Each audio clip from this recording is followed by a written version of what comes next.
DreAllDay.com.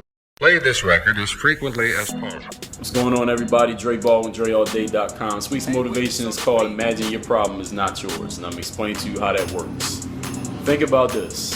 Think about some situation, some challenge you got going on in your life right now where you feel like kind of stuck. You thought about all these different ways you could go after this challenge or meet it head on or try to defeat this problem, but you can't really figure out a good way to really go at it and solve it. Now think about this on the other hand.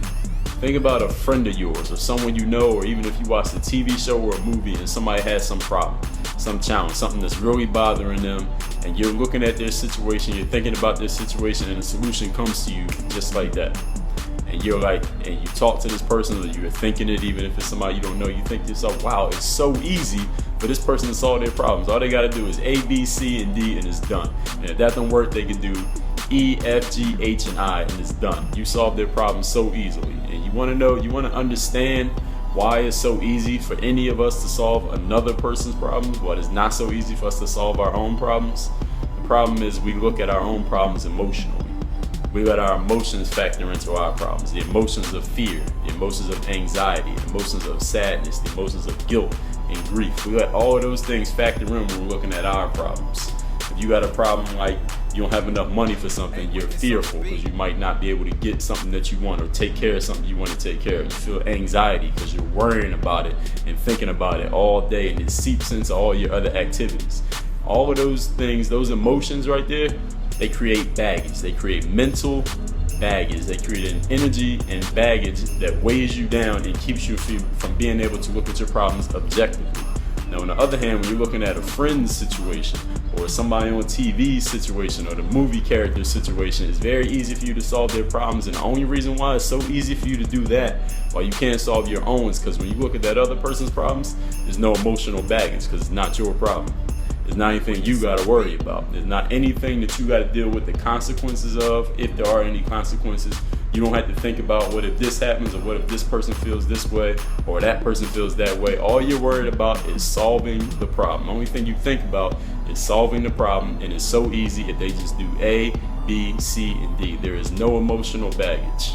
There is no fear, there is no guilt, there's no anxiety. You know, fear, guilt, and anxiety, those are three feelings that we feel when we're thinking about ourselves. If I tell you to solve, if I gave you 5 problems I got, I bet all y'all will come up with 10 different ideas for how you can solve my problem. But if I told you to come up with 3 ideas for your own problems, it'd be a lot harder because you let those emotions, that emotional baggage weigh down on you. When you look at my problems, or anybody else hands you some problems and say, hey, help me solve these, you're looking at them very objectively because all you see is the person and the problem, nothing else. You see it very clearly. When you're looking at yourself, you see the problem, and you see all this baggage in there. So what does that mean for you? How is this going to help you solve your problem besides me pointing out the issues? How it's going to help you solve it is that you need to get rid of all that emotional baggage, all those emotions. Get that stuff out the way and look at your problems objectively. Look at your problems as if you're not you. Imagine your problem was your best friend's.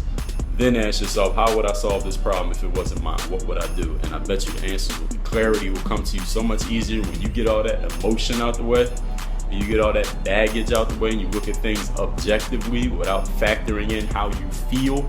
It's a lot easier to solve issues. Look at issues as they are, but not worse than they are. That's something I got from Tony Robbins. See a situation exactly as it is. Don't lie to yourself, but don't make it worse than it is by factoring in your emotions, especially the negative emotions.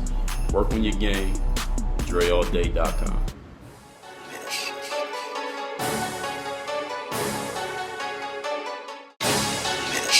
Hey, somebody sign that kid Dre Baldwin, man. I swear to God, man, he need to be on the team, man.